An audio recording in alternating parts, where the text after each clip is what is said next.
team. This is Jay Houslander of the Junior Hockey Network Hockey Show with Andrew Ferlatte. How are you today, Andrew? Good. How are you? Good. What's the weather like down in Southern Ontario? The weather basically, it's on and off. Quite a bit of rain. like everywhere else in North America. Yeah, basically right now. Exactly. First question: you just finished junior hockey back in the spring this year in the Greater Metro Hockey League with Niagara Whalers, and you took off the skates and more or less strapped on the suit to become the general manager. How did that decision come about? Well, it started to come into fruition. I would like to say the middle of last season, where I was using a lot of the contacts that I had in hockey over my time. Just to help our program become one of those top tier programs in the league. And it sort of came, the offer came down towards the end of the year, and basically just sort of sprung itself into my hands. And I took a look at where I was playing and my options for next season as a player. And I just thought it was time for me to give back to hockey. And the thing is being Niagara Whalers in Port Colborne, where a lot of people don't know where that is, and the way I explain it, because I'm originally from Southern Ontario, is you have Lake Ontario at one end, Port Colborne at the other end of the Wayland Canal, and that's more or less where Port Colborne is, and that's where the Whalers play out of. Yeah. And what made that for you for your final your in your final year at least a destination to play for the Whalers? So yeah, I started my rookie year as the Whalers, and then I left and did my own thing, playing for different teams. And to come back at my final year of junior definitely made sense for me, just because it was really close to home, and to play my final year and potentially my final games in front of family and friends to come as much as they could was definitely a no-brainer. And it's something for coming into the fall, now you being the general manager, so you've seen the end of strapping on the skates and being on the ice for the Whalers, and now as the general manager, what's going to be different for you when it comes to the fall when the puck drops for opening game? Oh man, so stuff that I'll do different. I'm going to try and initiate that professionally run management style where players will have 24/7 access. I'll always be in their ear, whereas you find a lot of these other junior hockey programs, they don't really have that connection with management, and they won't have that constant feedback. And the thing is you being young, and I use totally different level, of course, and being from Sault Ste. Marie, we have Kyle Dubas, who's with Toronto. Yeah. There is, but comparing the ages, where he's dealing with guys his age and older as players, but you when I'm putting in the same category as you're dealing with players your age, or just a year younger. How can you how do I explain it? How can you say, okay, I'm the general manager now, I'm not the player anymore, and make sure that they're listening to you in your role, I guess. Yeah, exactly. And the one thing that I emphasize when I talk to the players in like the off season, I've been in their shoes. I know what steps to take when you want to either advance or a lot of the players that have contacted us, they're just looking to have another year of hockey. And the way that I'm running the program is based off of, we all want to succeed. We all want to advance. And I put the message out there is that I'll be your friend. I'll give you your feedback to make you a better hockey player. But at the end of the day, you have to listen and you have to be a team player. So it's a general concept that everyone's aware of, where, yeah, I may be the same age as you, but I do know a lot. So it's either you can listen and develop as a player, or you just sit back and enjoy the ride. Either way, it's going to be a competitive program.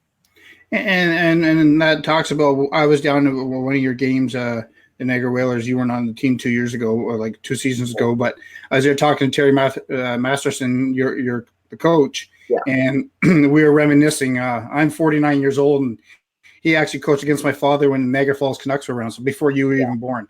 And so you working with somebody who has that type of experience as a coach is something that going to help you learn also, right? Yeah, exactly. Terry is a legend when it comes to coaching down at this area of Canada. He's already in the Hall of Fame, and having someone at that level of coaching, not only did I learn a lot as a player, coming into management, he's been nothing but a treat and showing me like what his plans are, learning from another aspect. It's just a big wealth of knowledge that he has that as a player and someone in management that you benefit from. And it's something that say you had the player coach relationship, now the general manager coach relationship, where he can say, Andrew, we need this type of player. Can you find him? And you know his style of coaching and you know his style of discipline. So it helps a little bit in your role, making it a little bit easier than coming in not knowing any of the staff already, right? Yeah. So he does a lot of scouting himself. So with Terry, he already knows exactly as to what he wants. It's just more so he's like, hey, these are players that I'm interested in. What do you have in mind? Like what are your plans? So like I said, definitely a treat because he's the type of guy that goes out and gets what he wants as well. But yeah, I mean, I think that answered your question. Yeah. And now as a general manager, now again, we've touched base on it, but coming into training camp in late summer, going into the fall, what are your expectations as a general manager? Oh yeah. So my expectation as a general manager, I expect everyone to show up ready, show up to play, and most importantly, show up in shape. Because the program that we're initiating, we're taking that next step, doing everything that we can to have our players advance. So we just partnered with Wayland Hockey Training, which is an elite program to train our players in the off ice, for training camp this year, which frankly is very hard to come by at a junior hockey program. And I don't want to say Niagara's in the rebuild, but a couple years ago they won the championship, and then like I say last year a little bit struggles. Everybody does have the struggles, and we can prove it to the NHL this year with St. Louis or Tampa Bay, for instance. Last night with the awards, everybody took shots at them, but so if you want to say a rebuild, so with you and like I say, I've always dealt with Stephen Quinn with the Whalers also, is if you want to call it, I don't know if you guys call it a rebuild, but what things are you doing differently since the last 2 years to get it back to hopefully hoist that banner? Yeah, absolutely. The thing that I'm taking a different approach is in sort of looking at a rebuild, just because we've had so many players either advance or age out last year. We're sort of looking at a very little amount of players coming back. But in terms of that rebuild, I'm trying to bring in younger, skilled guys, and hopefully that young mentality of everyone wanting to work hard and do the best that they can is going to help us not only in a depth percentage role of the team, but also have that high end talent as well. So having that depth is something that I'm really focusing on, especially defensively and in goaltending as well. Whereas the past 2 years, there was a lot of injuries that sort of crippled us in terms of our style of play, where with those injuries we had to bring up an emergency goalie, and it hindered us for some time. And this one here, like say Bob Russell's going to be on the show after you, and this one's maybe be putting you on the hot seat a little bit and being the new GM. But the Greater Metro Hockey League was, like say in the spring, considering eliminating the 21-year-old rule, so that it'd be comparable to, I guess you say, the CGHL and that rule where you don't have the 21-year-olds. Do you think having 21-year-olds benefit? Again, some guys develop later, but do you think it benefits, or do you think it should be the 20-year-old? And that's a great question. Being a 21-year-old last year, an overager, I strongly believe in having that overage rule. Not only because it gives guys another chance to, have that taste of junior and advanced, it also helps with the late bloomers. Whereas a lot of other teams, leagues, they don't have that. And it sucks because a lot of players, they have that passion for the game and they don't necessarily have that chance in other leagues where they put in the work in the off season and then they blossom at that later age. And having that 21 year old rule where you do have players advancing from other leagues, I feel having that mentorship to having those young guys come in as well is crucial to the development of either the players and even the older guys, where they'll learn something where they didn't have before. And that's doesn't matter what league, what level you're at. I'm saying we can't go to the NHL because it doesn't really have that type of rule. But even when it comes to the East Coast and the American League now, they've given a rule you're allowed to have so many, I say, veterans of a certain age. And to me, it just helps because in the dressing room, just the leadership alone, doesn't it? Yeah, leadership alone can turn around a locker room.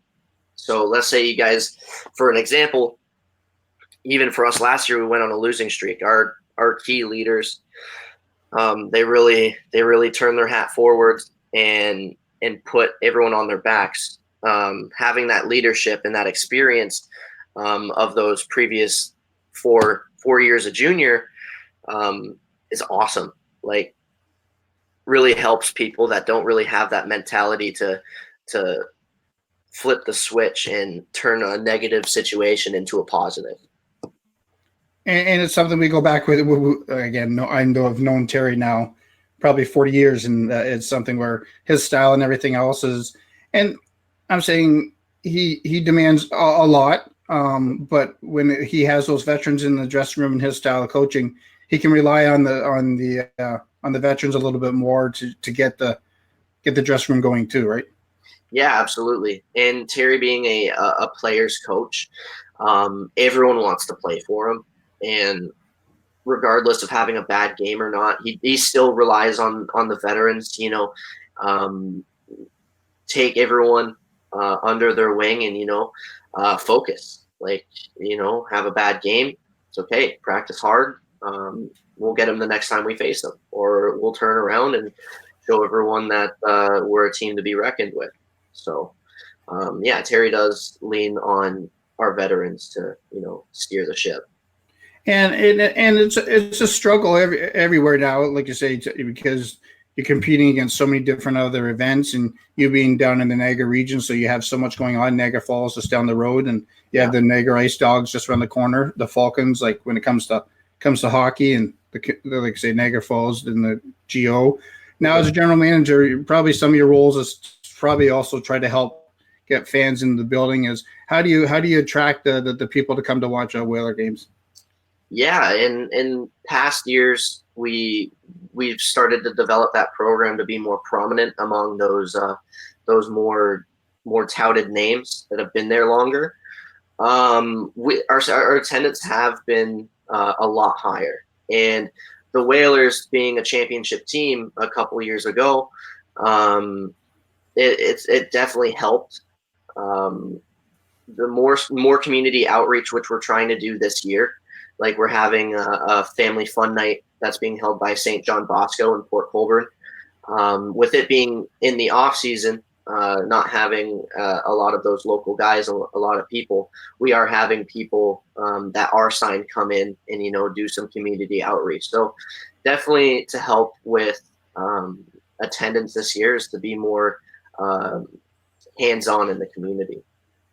And that's when it comes to Port Colborne, you guys are the show, I guess you call it, when it comes to hockey. So like say, so that helps, and you have a beautiful. Again, I was down there 2 years ago, so you have a beautiful complex for the players to come to. And I'm saying it's not me, of course, but if I was a potential recruit that I'm saying wanted to play for Port Colborne, what would you say to myself to attract players to the Whalers?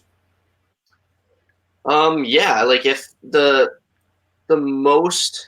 the most prominent thing I approach our players is the type of care that you get as a whaler, like from owners to the coaching staff, to myself in management, to our player advisors, even our trainers that we bring in out of home.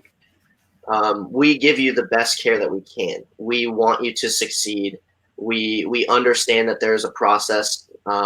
As long as you put your head down, you put in your work, your team player, you get what you put out of the program.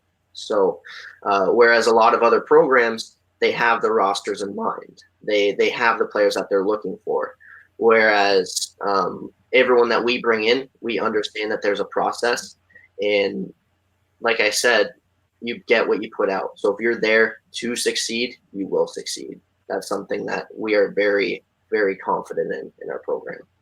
And it's something, like I said, I've been trying to touch base the last couple of weeks with yourself and Bob, but just with some health issues and that, I've been pushing it off, unfortunately, and I apologize. But the big announcement last week came out of, like, say, the Greater Metro Hockey League in Western Canada's. Now there's going to be a division out there, and the teams are going to play for a national championship. And like we talked off air, as for Ontario, there's a Dudley Hewitt Cup, and then the CCHL goes to the east. Now, you guys, whoever wins the Greater Metro, will face off against the West. What does that do for the league overall, you think? Yeah. Basically, in terms of all the other Junior A leagues, the GMHL took the right step in having that national championship, because if you look at all of the other leagues, the OJHL, the other ones where they go play in the Dudley Cup, in, let's say, the major junior leagues, they're going to go play in the Memorial Cup. So having a national championship obviously makes the league more prominent in terms of recruitment and player interest. So I think that it's awesome. I think that the whole situation of having a national championship at this level not only makes our league stand out more, but like I said, it makes it a big stepping stone for stuff in the future. And it's something I bring up, and I'm going to say to Bob, and it to me, the Greater Metro Hockey League, but the league's been around for 13 years. I know you get this, and now that you're being a general manager, you're going to get it even more than when you were a player. For the naysayers saying, because you're not part of Hockey Canada, and if you're sitting with a parent and a player about coming there, what do you say to when they're worried about that factor? Because you grew up playing minor hockey in Hockey Canada, and Greater Metro is not what do you say to that, to those people? Honestly, I say that with it being considered an independent league, and it's actually to the benefit of players. Whereas you have Hockey Canada sanctioned leagues, but having that import rule, whereas if you were in Hockey Canada, you can only have about 2 per team. Having that import rule not only elevates players' games, it has that aspect of, facing people that are here to actually play. Whereas people that are playing in Hockey Canada, I'm not throwing any dirt at them or anything, but a lot of people that are there just because, they just want to play hockey, right? They're not there to succeed. They're just there because they've been in the program for however long.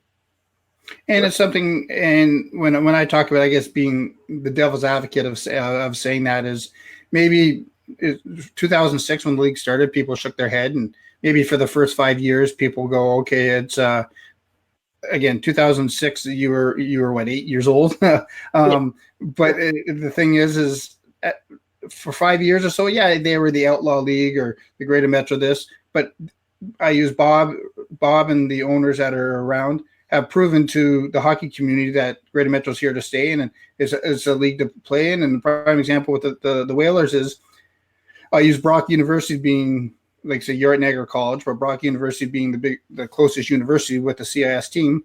The Whalers have moved players on to that program, right?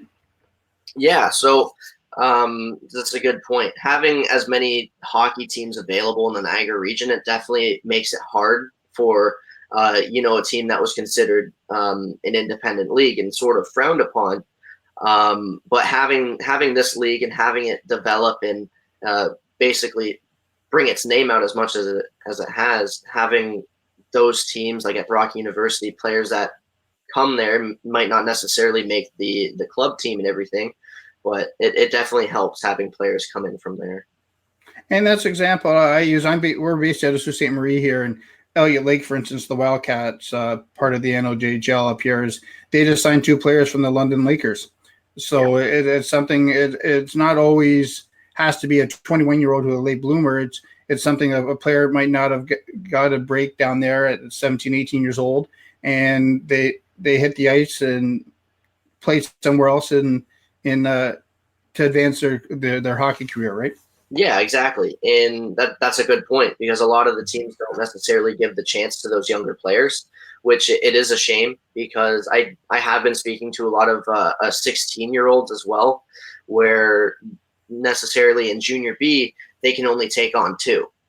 And that's based off of Hockey Canada rules.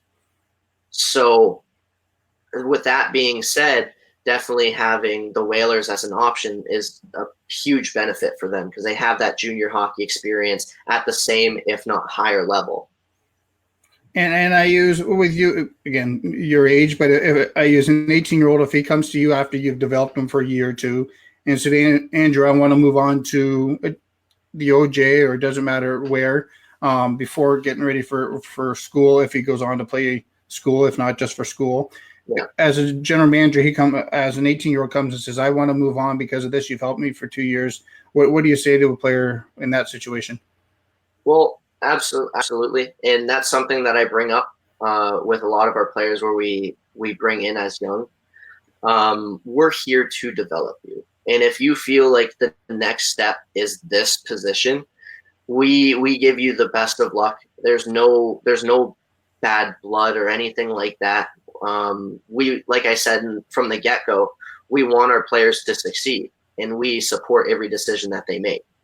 Whether it be if they're playing with us from when they're 16 till they're 21 and finally maybe getting that pro opportunity or moving on to college, whatever their decision that they feel is best for themselves, we'll support.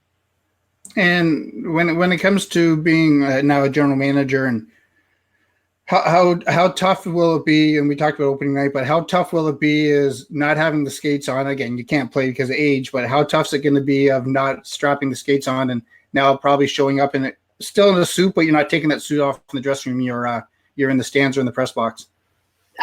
Yeah, it's still hitting me in the off season, where I mostly take a lot of my time on the ice, in the gym, working out. It's still hitting me. I miss the game. I miss it a lot. Like we spoke about earlier, it's not really in the cards for me to play at the next level. More so because, out of state, out of country, stuff like that.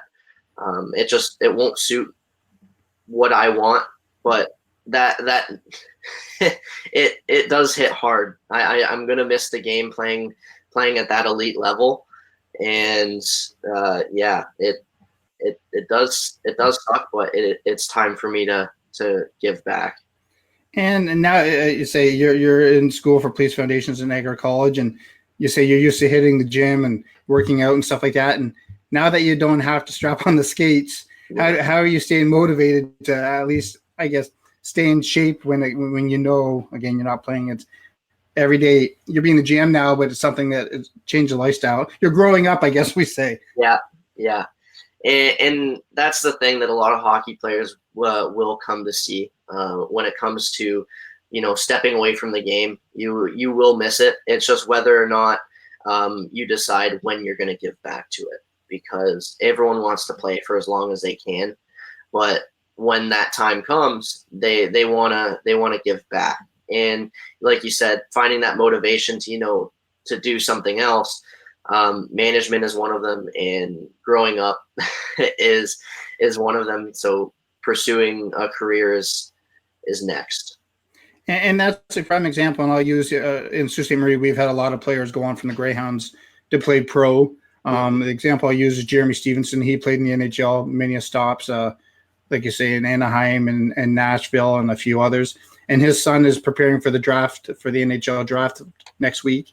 and that, and talking to him, and we joke around, is doesn't matter what level you play at, KHL, NHL, AHL, we all end up in the beer league by the time we're retired anyways, right? Yeah, absolutely.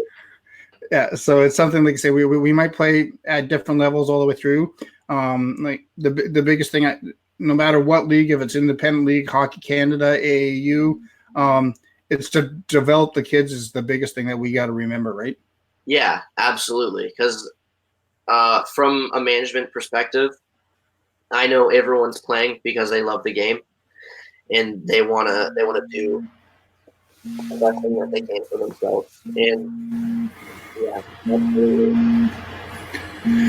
So it's when it comes to this season, and like I say, some summer camps or day skates. Can you talk to a little bit if there's a prospective player looking for to get ice with the Whalers and have interest? And I know you have some coming up. Can you just tell us those dates and what they need to do and what it costs?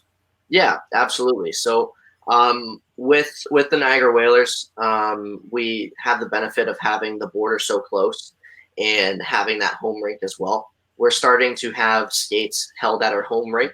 So the first one being the 23rd, which is the Sunday at 8:30 p.m. at the Vail Health and Wellness Center. The price is $25 for admission. However, we do have skates every weekend in Niagara Falls, New York at Hyde Park. The date or the times sort of fluctuate, but we do have skates every weekend. Now, when it comes to being a Hyde Park on the American side, and you only being, I say, half an hour, 45 minutes on a good day to get across, is that also helping to hopefully attract players from the New York side? Yeah, absolutely. So we sort of have that outreach in that advantage compared to other teams where we are so close to that border. So we sort of have our hands already in those American schools, other junior programs as well. So having that outreach to the American side is a huge benefit for us. Now, and I don't know about down there, and I'm originally from the Grimsby area originally, but I've been up here since '91. And now, will you work? Well, I find a lot of teams down there don't, but will you work with closely with some of the high school programs? Yeah. So being a local myself, I have that reach in the high school community. So next week I'll be reaching out to the coaches of those schools, and I'll be going to their skates and maybe running a couple of them and basically seeing which players stand out and inviting them to camp. And that's, again, going back to, you say your options, it just didn't, again, for you to continue playing, where at high school, after you're done at 17, 18, depending on how some kids go back for the fifth year for sports or for needing those credits. Yeah. At 18, again, juvenile hockey is more or less gone by the wayside in most communities now, where it gives a player, if they have the capability and the ability to play at the Greater Metro Hockey League, Junior League, it gives them another option, right? Yeah, absolutely. And a lot of players, they don't do the proper research to find out what their options are to play past high school, which it definitely nips them in the butt sometimes. But for me to do that outreach, I feel like it'll help open some players' eyes as to seeing what all their options are. And give them another opportunity to, and not to be for again, we talked about a player coming on board, and not specifics and everything, not asking for all the secrets, but for the Niagara Whalers, for okay, my kids are adults, but they played hockey, but what would it cost a player to play for the Greater Metro Whalers come 2019-20? So we do have a standard fee of $6,500. So in terms of finding out exactly what the player's budget is like is definitely something that I take into consideration. So like I said, that's our flat fee. But now, is that building too, or is that before building? It's excluding building. And then the players from, like you say, if they're imports or from outside the Niagara area, building is something, again, you guys, again, provide, but it's Yeah. something that have to look at also, right? Yeah, exactly. And like I said, I've been a player playing away from home. So I understand where some concern is coming from players. But like I said, it's something that is strictly between myself and players.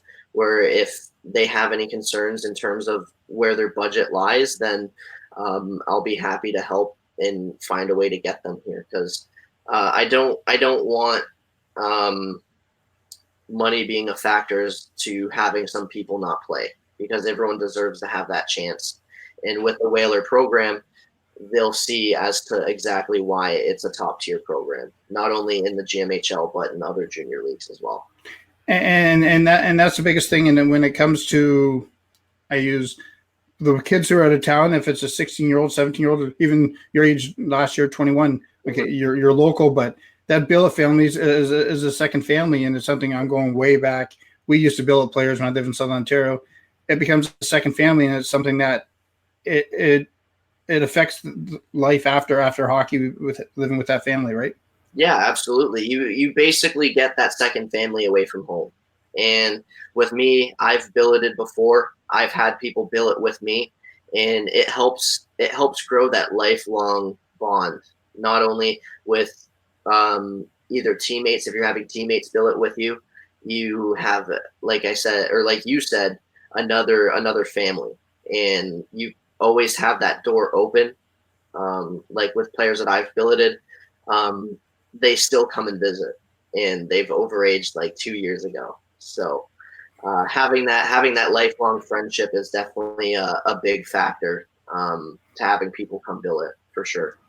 And it's something I know you're done junior hockey, but you've been done since the spring. But just because first time we've had John for your junior hockey career, who would you like to thank? Oh man, yeah, I'd love to thank my coaches, my friends, most importantly, my mom. My mom was definitely my rock in terms of wanting to push me and have me be the best player that I can be, and make me want to pursue hockey. Because, like you said, me being out of high school and finding out what the best program was for me, she really helped me decide what program I should take. And with that being said, she really was the person that helped me be the hockey player I was, from when I first started, bringing me to those 6 a.m. practices, to junior, bringing her out to my games and having her see me step on the ice for the last time. And it's funny, and we're getting a little off topic here, but talking about moms is when you were 16 and I was about 16 to 17 going, thanking my mom, no way at 16, Yeah. 17. Yeah. And as we get older, it's like now she's like myself, probably like one of your best friends, right? Exactly. She's been there from the get-go. She supported me when other people didn't, in terms of her having to work sometimes 2 to 3 jobs just to get me through hockey at that young age. It's something that people take for granted, which I won't. It's something that sticks with me forever, and I'm eternally grateful. And again, that would have been the last question, but you bringing up high school and stuff like that. When a player comes to Niagara, Mhm. some of them done hockey, some of them are done high school, but they're not in college. Is there the problem today with a lot of, I don't want to say hockey programs, but you have players who are in that transition and they're not doing anything but playing hockey. Does the Niagara Whalers institute something so that they are keeping busy, or are they allowed to not, let's say, are they working, or is there something to do with the program? Yeah, so that's a great question. I'm sort of keeping tabs on what players are doing, just because I want to see exactly what they're doing. So if someone's there, they're not working, they're expected to, taking a full interest in hockey. So if they're there, and let's say they're a 20, 21-year old, they're not working, they should be putting in all their effort, developing as a hockey player. So in the gym when the other team's not there, spending that on ice time in practice, you know, having that extra out of house training that I am going to be trying to offer with the partnership with Wayland Hockey. Um, they're fully expected to, if they're not working, being fully involved in hockey. But Well, sorry, go ahead. oh no, go ahead. Sorry. So with that being said, if they're in school, I do emphasize the importance of education. So with exams coming up, it does come up in a prominent time, in the middle of the hockey season. I understand that school is a priority, and I just expect players to let me know saying, hey, I can't make it for this and this. I have exams. And for some players, playing hockey at the professional level may not be an option. So we definitely encourage them to have that fallback program. And Andrew, I can't thank you enough for being a guest on today's show, but I don't want you to leave for, like you say, for me. I'm going to bring Bob in and ask him one question, and then after that, we'll let you go. But I'd like to bring Bob in with you on here for like I say, one question, and I'll just be 1 second as we bring him in. Sure.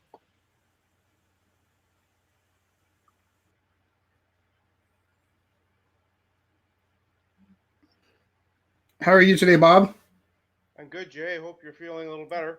Yes, I am, and I apologize about like say pushing it off. Some days I feel great, some days I feel bad, but like you say, it's come along. And I tried to keep Andrew on here for one question while we're here, but I guess he disappeared for some reason. But Okay. just before we get into the Greater Metro, the politics and the business end of it with you is with Andrew with the Niagara Whalers, just graduated from being a player to a GM. What does that say about the Greater Metro Hockey League to have a player jump that fast into a GM role?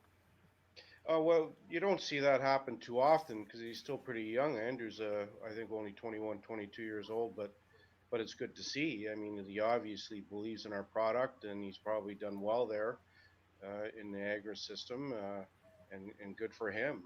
He sounds pretty mature. Sounds like a sharp young guy, and obviously he's a good hockey player. So I think it's great for the league to see this happen. You see it around the league with several teams, and we've been around. We're starting our 15th year now, or 14th season. So it's great to see a kid like that do well. And it says something about the Niagara program, but also, and then the biggest question I said to Andrew was, is that transition of being from now being 21, dealing with players only a year younger. So it's something that it's something for him to change, but he can give that different aspect to the program of us being. I don't want to say he's not an adult; he's a young adult, but that transition in between the ownership and Terry Masterson, who's been coaching as long as we've been involved in hockey. It's true. It's hard to break away from being a team player and they're your peers, and now all of a sudden you're expected to be the adult leader and interrelate with them in a different way. So I think he'll do well. He's a sharp kid, not a kid. He's a young man, but I think he'll do very well there. And like you said earlier, Jay, they've always had a good organization there. They've always had competitive teams, so I don't see any problems going forward for him. And the big announcement last weekend is a big announcement going into, you say, since 2006 is next year, 1920, you're going to be able to play, the league's playing for a national championship. What what does that do for the Greater Metro Hockey League when it comes to now you be able to have a national championship? Well, I guess number one, it gives us a bigger following, around the world, and that's what we look towards promoting our players to higher levels, whether it's college, university, or minor pro in Europe. And if you look at our alumni on the front of our page, we've had a lot of kids go to Europe and play hockey and experience pro hockey, and really over the years, that's what we are about now, about getting kids to college, whether it's Div 3,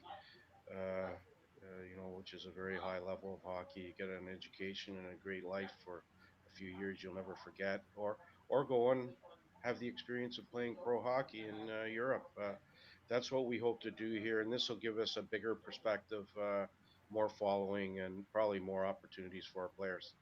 And not to ask the back of the business end or the deals or like say I had to get them, but how did it come into fruition to bring in the western part of the league now into the Greater Metro? Well, there's a a group that was involved in the Western States Hockey League that wanted to break away and play in a Canadian league.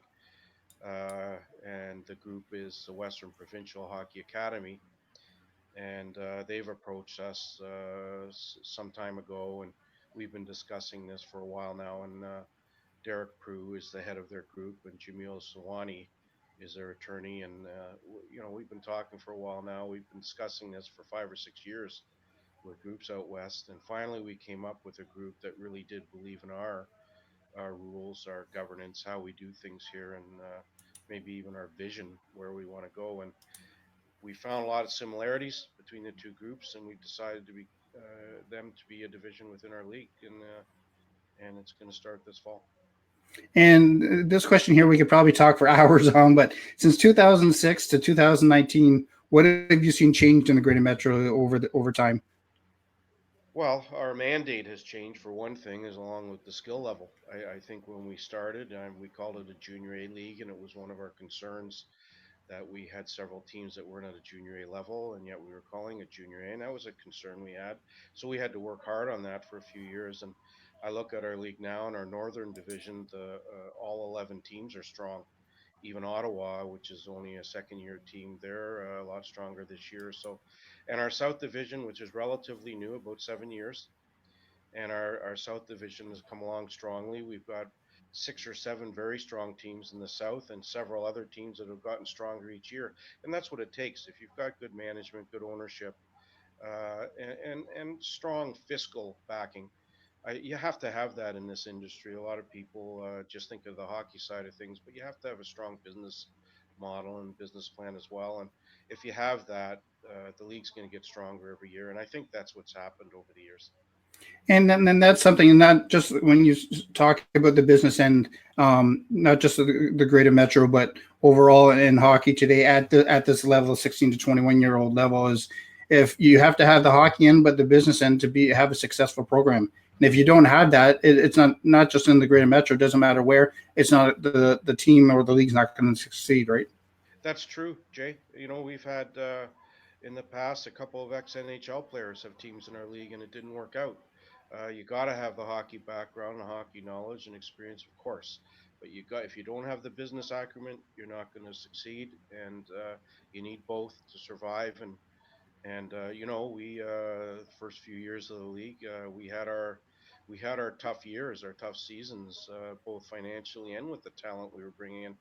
But over the years, we've had a little bit of luck here and a break there, and here we are with a good product. I feel a good product, and I base that on where we're sending our players after they're done with us. And if you look at our alumni section, we've had over $800 or $800 players go to high levels.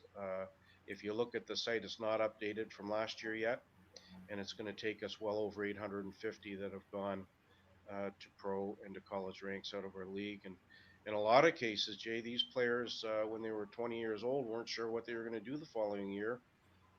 At least a third of our Div 3 players were 21-year-olds that got there because they played another year of junior hockey, uh, which, in my opinion, uh, is a strong case for us and reason why we did go to 21-year-olds. And that's something I heard, again, rumblings and hockey. There's never rumors in hockey. We know that. But it's something that the Greater Metro was considering. Was it true that they were considering getting rid of that 21-year-old rule? That's never been the case from day one since we brought it in. We think we've gained from it. Our players have had. I've had many Div 3 coaches call me, and they like the Div 21-year-olds, especially Div 3 teams, because these kids are a year more mature. They're usually away, used to being away from home by the time they go to college. and he said they're more disciplined. They've made the decision in their lives. Yes, I'm going to play another year at junior and give it a good crack, see if I can get to college. Some cases, minors and pro, and that's what's happened here. We've had well over 100 22-year-olds go to college. And that's a Might not play anywhere. exactly, and I said to Andrew, that's a prime example of a lot of times, and I use goaltenders for even more than players, but a lot of times they're not just goaltenders, but there's late developers who just aren't ready at that 19 or 20 years to take that next step, right? Lots of them, lots of them, and that's what we're finding. That's what's shown here over the last several years. When you can put a list of over 100 players that because they had another year junior have gone on to Div three and get a college education. I mean, to me, that's something I am very happy with, and happy that we made that rule.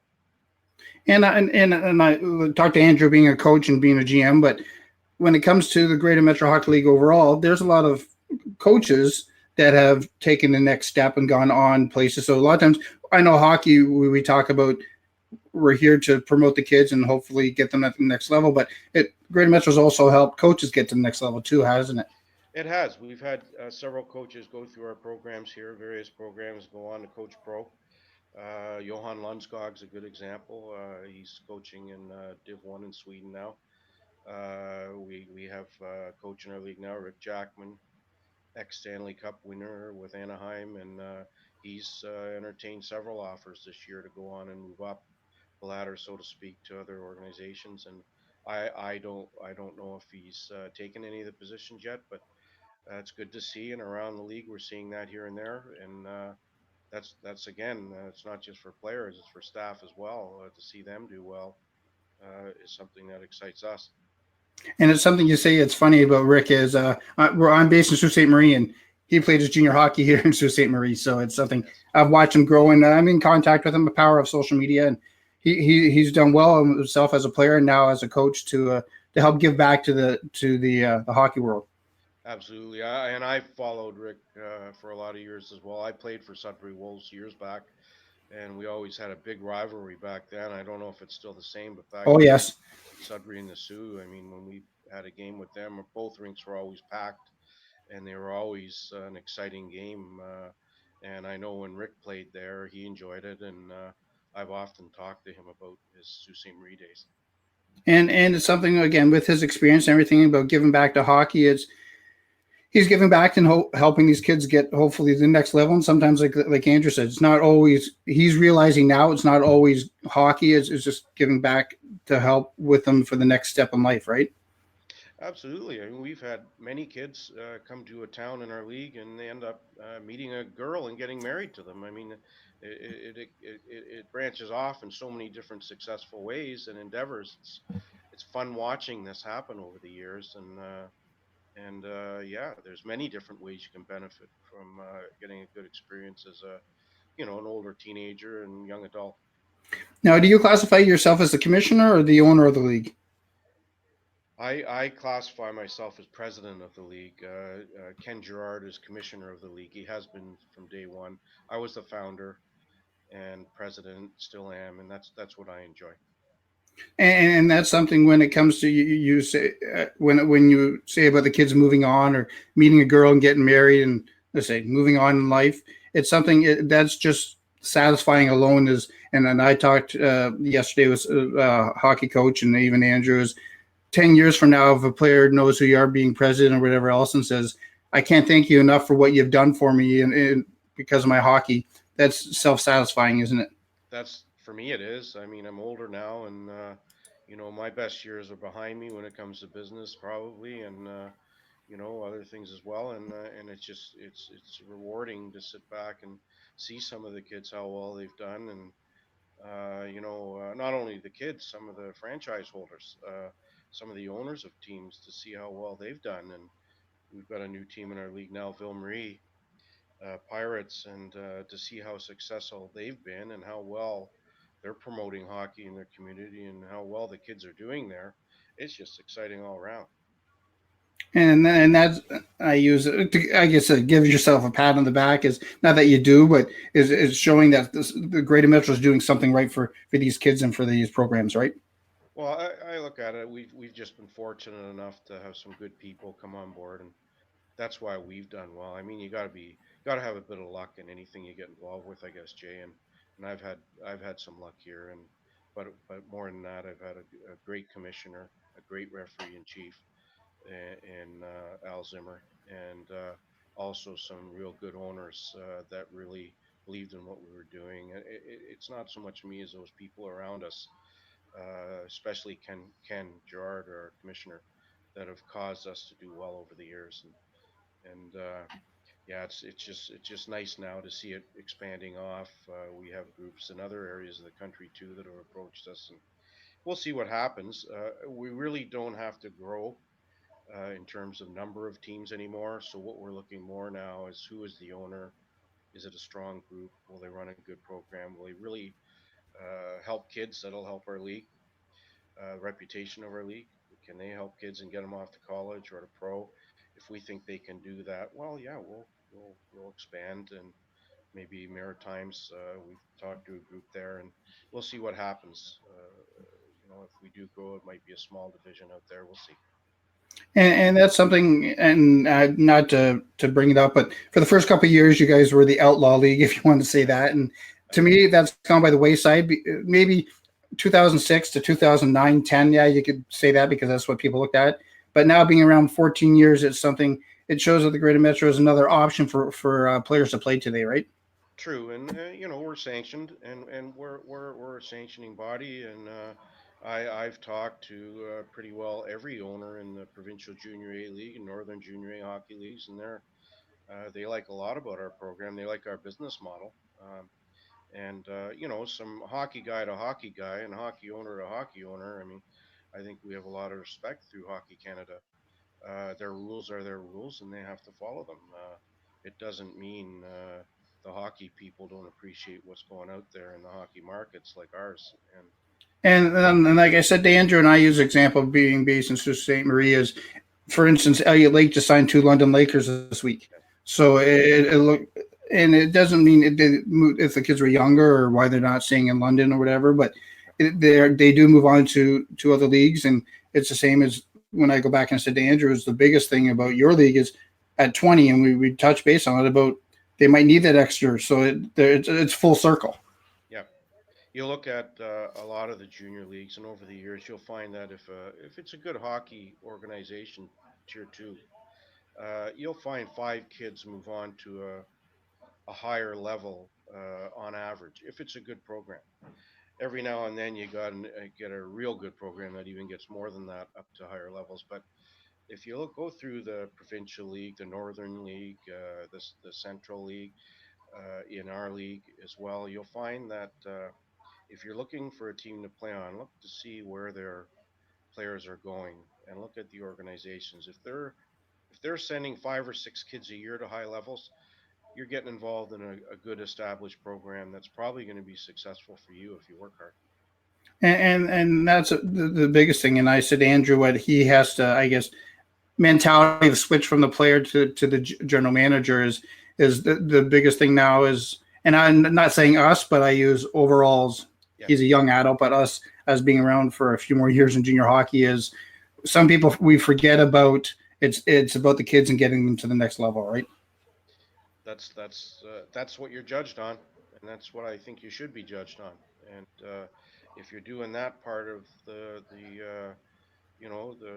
responsibility, you should get your successes from it. And that's our good teams, as in any league, they're good teams. That's what they do well. And if you do that, you're going to get people respecting your program, and hopefully we've gained that over the years. And you had a big announcement last week regarding going out west, but what can we look forward to in 2019, 2020 when it with Well, the Greater Metro? yep. The exciting part for us is we're discussing having a national championship at this point. There won't be an interdivisional play with us in the West during the season, but in the playoffs, we're looking at having what we're going to call the Alliance Cup, where the West champion will play the East champion. And as we go over the years, we're going to try to include more of Canada as well. And I think that's going to put us on a pretty big stage in terms of recruiters that are looking for kids for colleges and for pro. And that's again, if we can accomplish that, we're doing what we really are going to be judged on and successful at.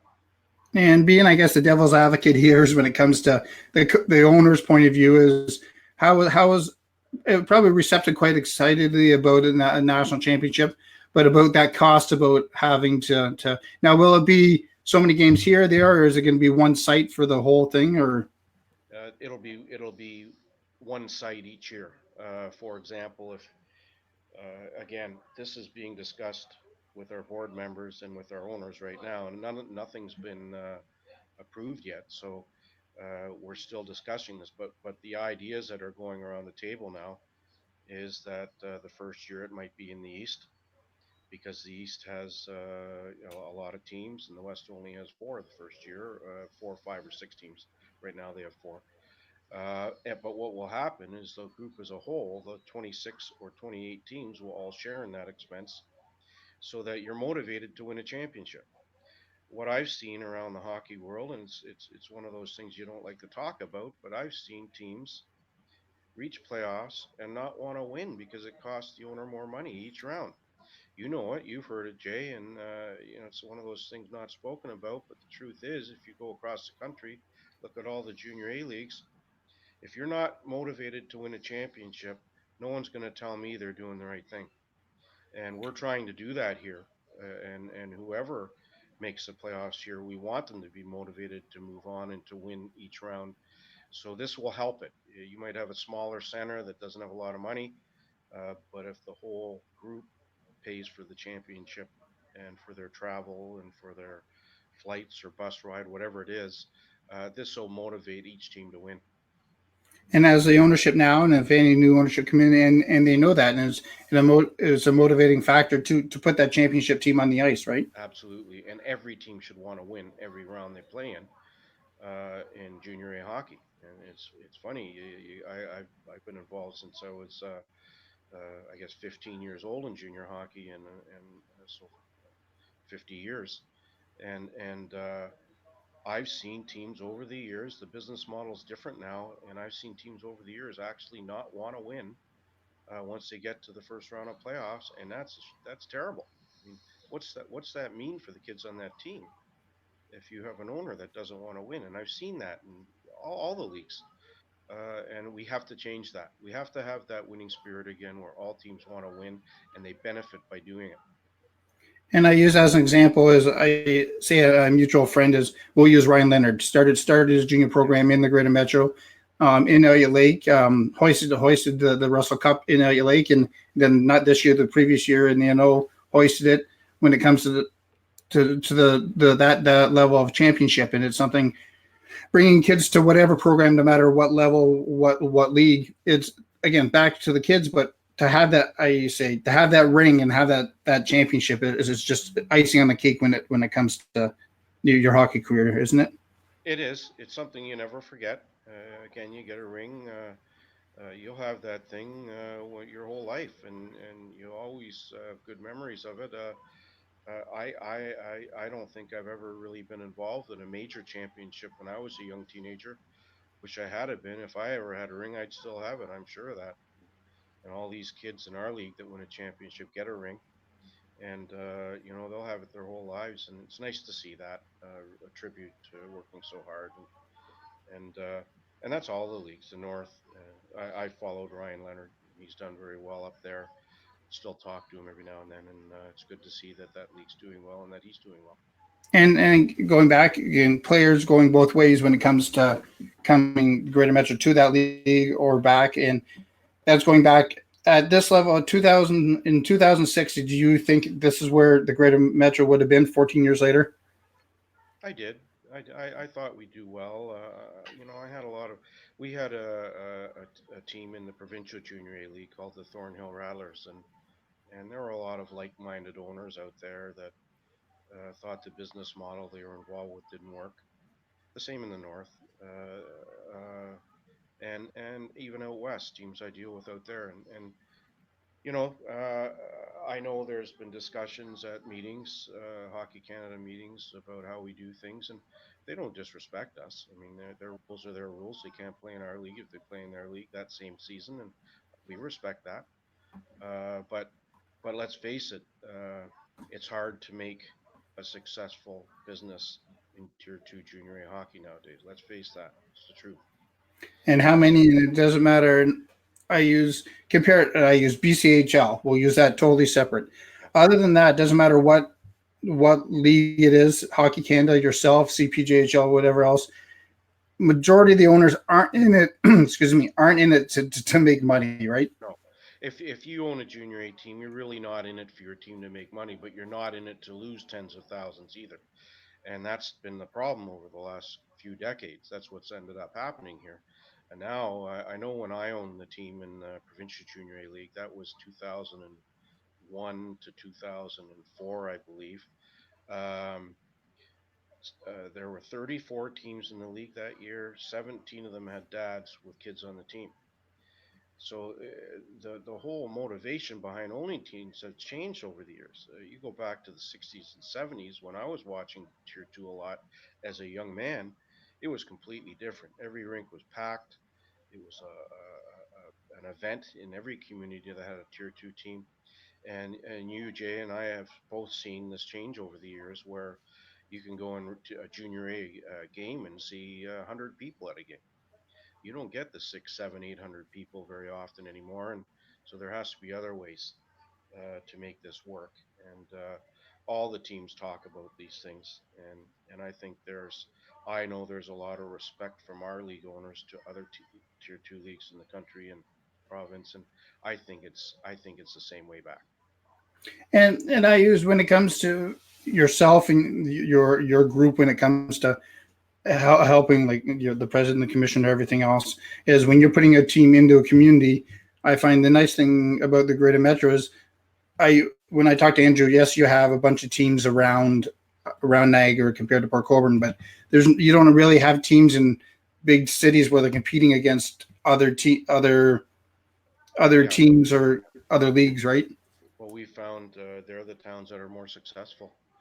Smaller communities, anywhere from ranging from 3,000 to 30,000. They're the places that appreciate a new event every week in their community, and you're not compared to the Toronto Maple Leafs or the Marlies, or you're not competing with groups like that in the bigger centers. And I'm finding through our league growth that the successful towns are the smaller communities.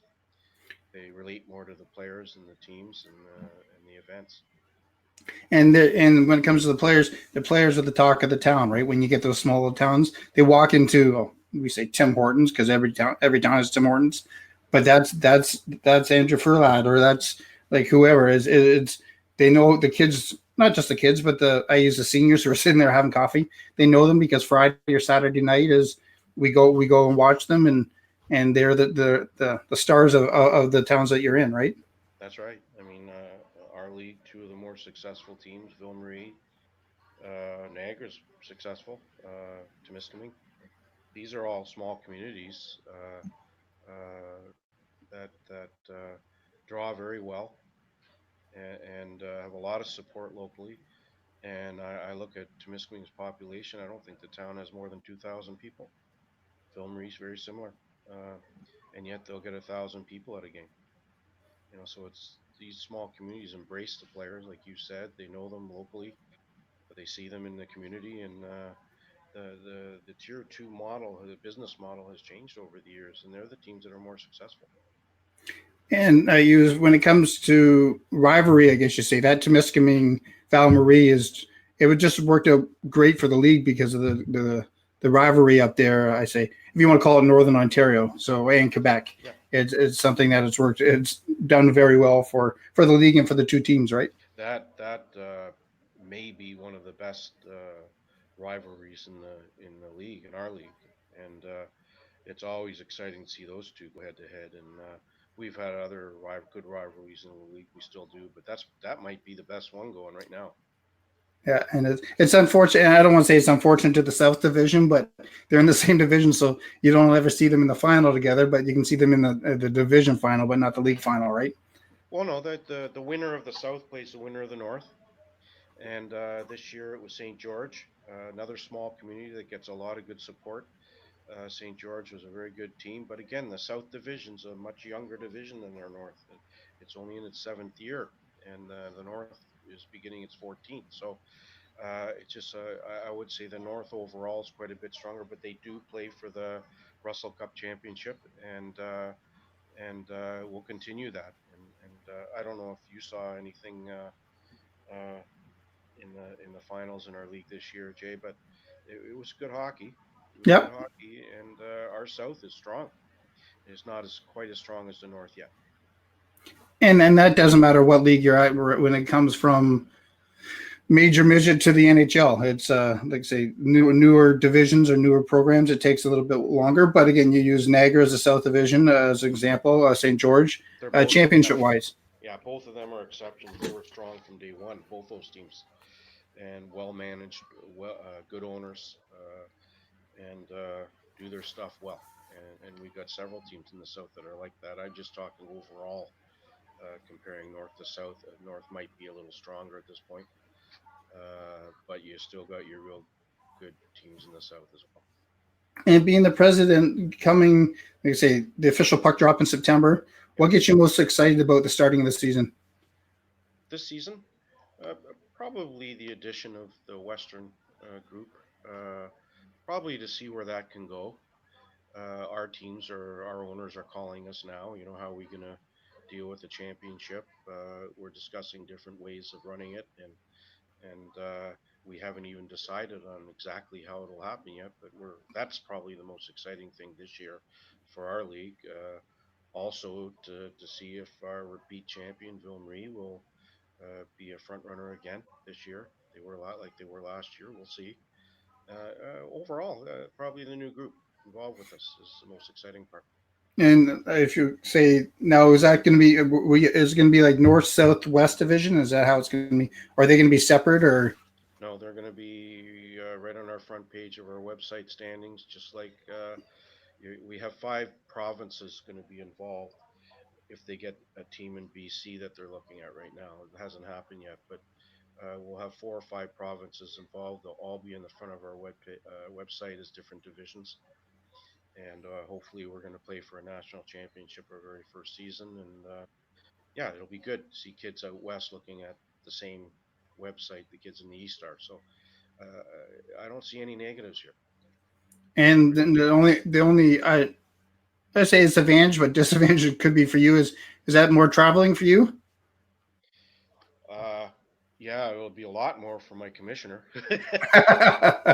but I might get to drop a puck here and there. But yeah, it's more for a lot of more work for our referee in chief and for our commissioner. It's going to be quite a bit of work, but they're into it and they do a great job at it. So, and myself as well. But I like to get to every town if I can, at least once. And yeah, a little bit of traveling for me, but a lot more work for a lot of our staff. But again, it comes to the kids, and it's something that just helps now with that national championship when it comes to recruiting, right? And that's what like Andrew said is the OJ and the NO have the Dudley, the Yeah, CCHL goes east. Now the Greater Metro has a national championship to play for. It's just another goal to set for a program, right? absolutely, absolutely. And everyone follows the Dudley Hewitt Cup if you're in Tier Two hockey, and hopefully we can have the same type of event this And year. it's big for recruiting for the league, right? Absolutely. And other things we're doing, we're looking at live streaming all games in GMHL TV. So if you're a father in Russia, you can watch your son play live. You might have to get up at 3 or 4 in the morning to watch it, but you know what? I'm a little surprised at this, but all the parents do it. They actually, if that game's at 3, 4, or 5 in the morning, they can record it and watch it when they get up. They don't have to watch it live, but a lot of them do, and surprising to me, but it's really good to see. And that's a prime example. 2 or 3 years ago, I would could have done a interview on the phone and then recorded a podcast and put it up. And now, as an example, we're face to face in two different cities and doing it live. Where now the kids, Russia, Finland, Sweden, no matter, even BC, the parents can get up now or like say stay up and watch their kids play lot like on real time.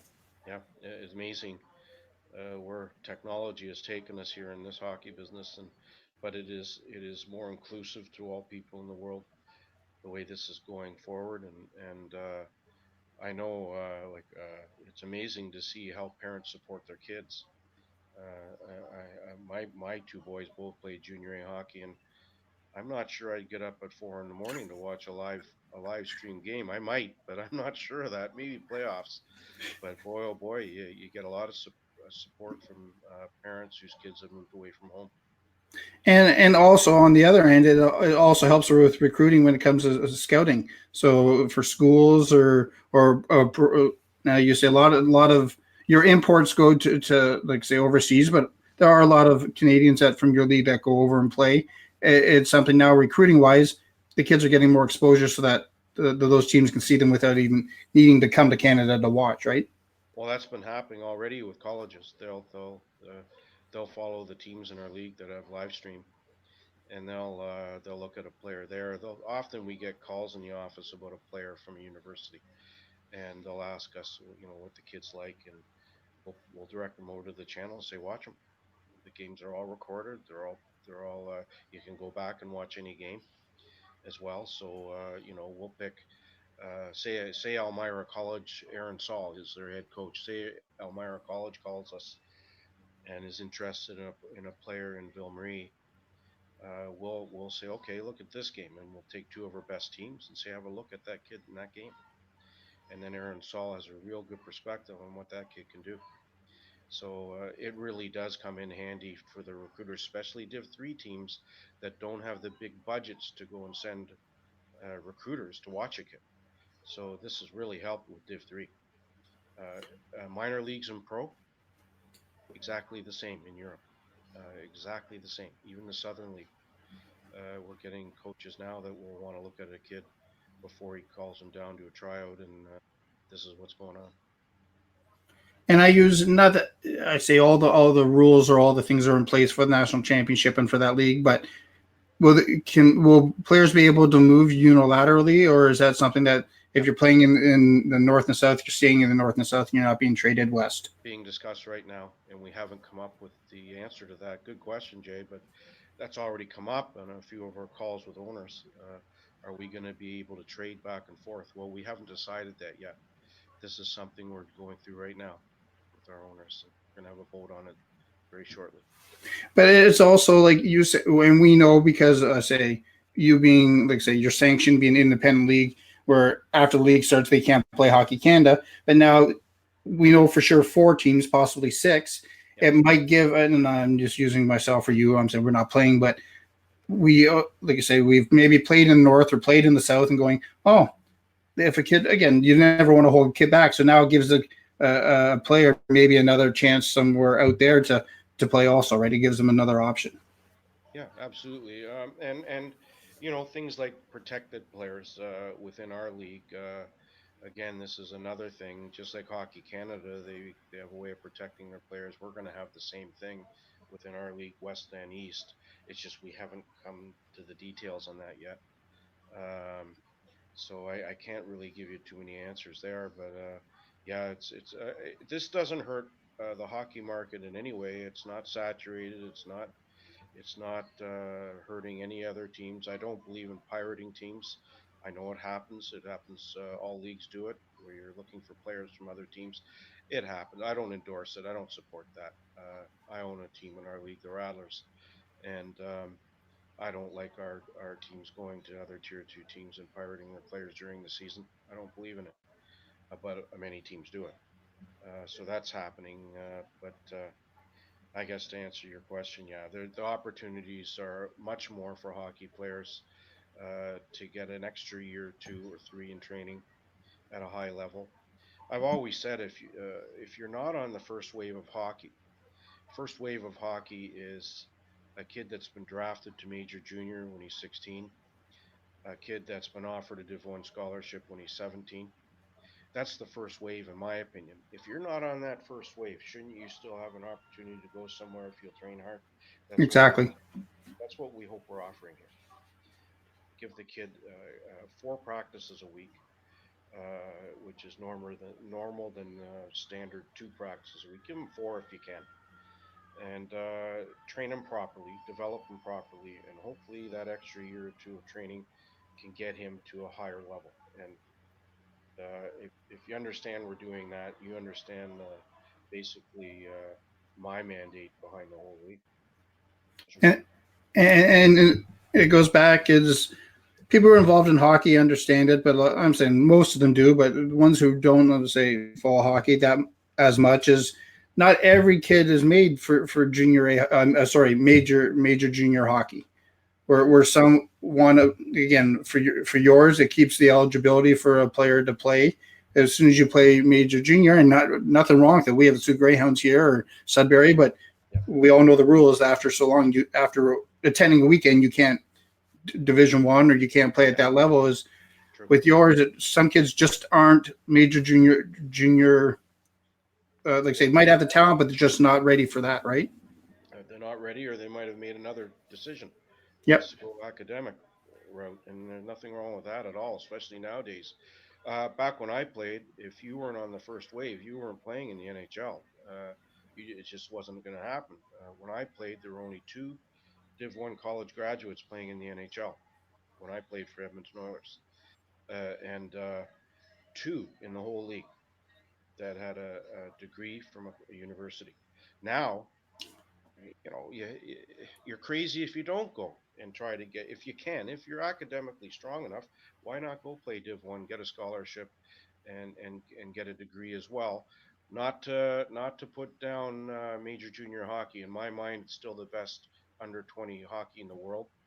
And it's a great experience, major junior A hockey, especially if you're in a hockey center like the Sioux. I still say Sudbury. Sudbury has had its rough years, but overall, a lot of good hockey people have come from that town as well. And it's going back, and we can keep on repeating this is for the kids. And I've always said my kids are 21 and 25 now, but they're done hockey and they might play a little pickup here and there. But I always said if you can get schooling with hockey, it's a bonus. People laugh at me when I say if you make it to the NHL or pro, it's another bonus. And people are like, oh, it's not a bonus, it's a career. It's a bonus because you got to that level. It's only, say, that not even 1,000, but say 1,000 players get to that level. And it's something, if you can get that, that's a bonus. But if you can get academics out of a sport, it doesn't matter if it's hockey or swimming. It's huge for your next step in life, right? When I was bringing my kids up, like I said earlier, I had 2 kids that played junior hockey, and I would have been very happy for them to get a scholarship and go on to university. And they did experience university, which is a good thing. But again, as a parent, you look at things a little differently than a fan might or a hockey fan might. As my case, I wanted my kids to get a university degree, all 3 of them, and that was a big thing in my home. Hockey was very important as well, but you had to do both. If you're as a parent, I don't think there's anything wrong with thinking that way. On the other hand, if I had a boy that had aspired just to play major junior, I would have supported that as well, because it's the best hockey there is in this country. And it doesn't matter on that. I mentioned to Andrew about half an hour ago as I was talking last week to Jeremy Stevenson, played in the NHL, coaches his daughter in the girls program here in Sault Ste. Marie. He's a police officer now, and his son's preparing. Playing for Guelph. His son's preparing for the draft next week, and he played at that level, and that's what he said is if he can get the next level out of it, that's huge when it comes to it. So that 16 to 20-year-old, as we're talking hockey, it's just the teamwork and what they get out of it. If they don't go on, what they get out of major junior is just the life skills that they have gotten, and even. Well, in Major Junior, I was talking to a friend of mine the other day, Jeff Green. He's a lawyer now in Edmonton, and he played for Sudbury Wolves. We were on the same team, and he played. He won a couple of Memorial Cups with Toronto Marlies, and played with Sudbury's last year junior. Played till he was 20, and then he went back to university and got a degree, and he's a lawyer now. So, and now the Major Junior teams help you do that. So, both are great directions to go, college or Major Junior, and just to be a part of that is a lifelong experience. And the friends I have are still kids I played with.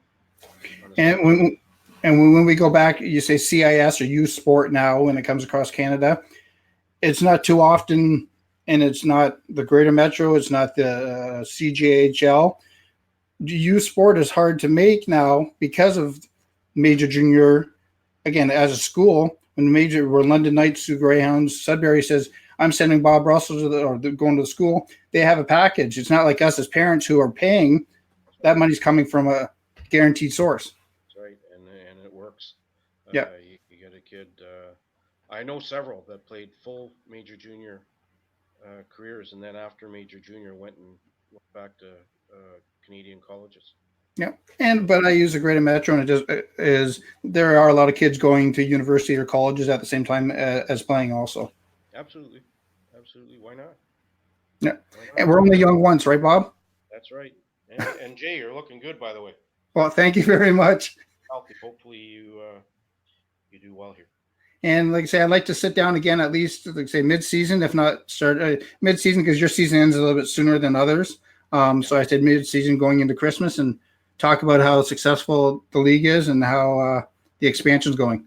Well, now I know how to run a computer because I'm bad on these things. No problem at all. Call me anytime, Jay. Okay. We'll talk soon. Thank you very much for taking the time today. Okay. Bye-bye. Bye-bye.